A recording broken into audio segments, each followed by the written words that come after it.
Alright, welcome back to the channel. Now, if you're just starting out and you're wondering how much could you put in an Ikea bag, these bags are 19 gallon bags, and they're about 21 by 14. And then this bag, which is mostly jeans and mostly female, actually it's jeans and pants. So women's jeans and pants goes in here.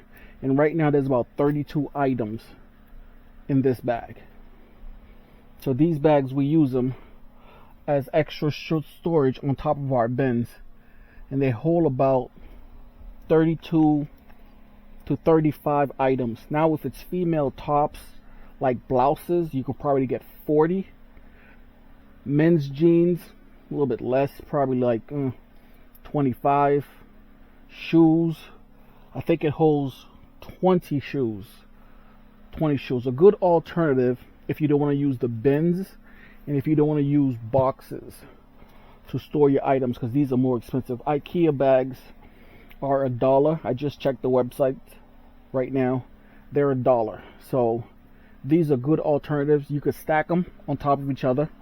You could probably, I would do only about two. You could tie them together so they don't fall out. But overall, I think Ikea bags are a good alternative, at least short-term alternative storage idea for whoever is starting out. Alright, please like and subscribe. I'm out.